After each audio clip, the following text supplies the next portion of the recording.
बहुत स्वागत है आपका वीके न्यूज में। मैं हूं आपके साथ नदीम अहमद। अब तक तो आप गूगल पर पे फोन पर क्लिक करके पेमेंट कर देते हैं, लेकिन अब भारत सरकार ने बड़ा फैसला किया है और इसे जल्द ही लागू भी किया जाएगा। सरकार ने क्या फैसला किया है वो आपको बताएंगे, लेकिन उससे पहले आपको एक और इंटरेस्टिंग बात बताते हैं। भारत सरकार जिस पेमेंट को ला रही है उसने पूरी दुनिया में भारत की नई ताकत और नई पहचान को बनाने में एक अलग नई भूमिका अदा कर सकती है। दुनिया के अलग अलग देशों में कई अलग अलग करेंसीज चलती हैं। ये डिजिटल करेंसी बिटकॉइन की तरह ही होती हैं और भारत में भी कई तरह के सवाल किए जाते हैं।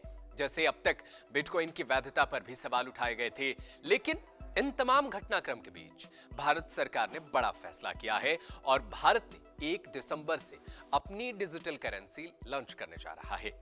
आप लोगों के मन में सवाल होगा कि जब पे फोन, पेटीएम, गूगल पे है तो अब ये डिजिटल करेंसी क्या है और इसके लॉन्च करने के क्या मायने हैं। आज इन सवालों का जवाब हम देंगे। आज के समय में हम किसी भी दुकान पर तमाम तरह के ई वॉलेट से यूपीआई के जरिए पेमेंट कर देते हैं, लेकिन इसे डिजिटल करेंसी नहीं कहा जा सकता, क्योंकि यूपीआई के जरिए जो ट्रांसफर किया जाता है वो बैंक के जरिए दूसरे बैंक में किया जाता है।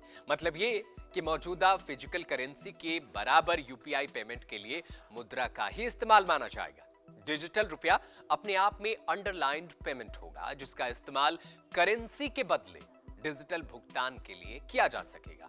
डिजिटल करेंसी के इस्तेमाल करने को लेकर अब सवाल यह है कि सरकार ने जो फैसला किया है क्या ये सुरक्षित है और इसके क्या नुकसान है, तो इसका जवाब भी हम ही आपको बताएंगे।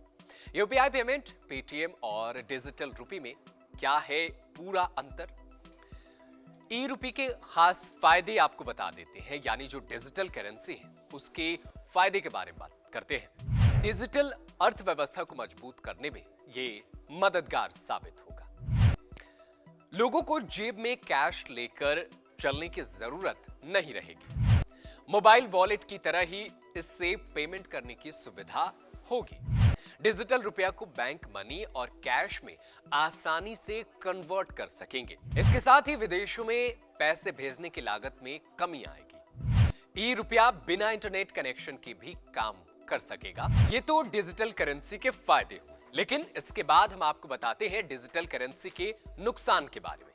तो इसका एक बड़ा नुकसान ये हो सकता है कि इससे पैसों के लेन देन से जितने भी प्राइवेसी मामले हैं वो खत्म हो जाएंगे।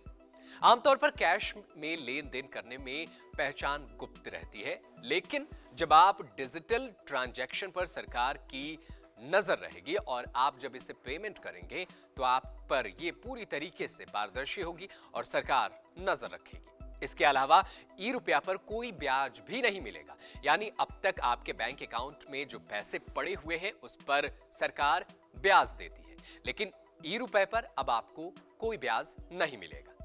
आरबीआई की बातों को माने तो डिजिटल रुपया पर ब्याज दिया तो ये करेंसी मार्केट में अस्थिरता ला सकती है, यानी इससे मार्केट का माहौल खराब हो सकता है। इसी के जरिए अब आपको ई रुपये पर कोई भी ब्याज नहीं दिए जाएंगे। ये वो नुकसान है जो आने वाले वक्त में ई रुपये के बारे में देखे जा सकते हैं। तो 1 दिसंबर से भारत सरकार ई करेंसी लॉन्च करने जा रही है। क्या आप इस करेंसी को इस्तेमाल करने के लिए तैयार हैं? और इसके फायदे नुकसान के बारे में हमने आपको बताया। आपका क्या है सुझाव, हमें कमेंट करके जरूर बताएं।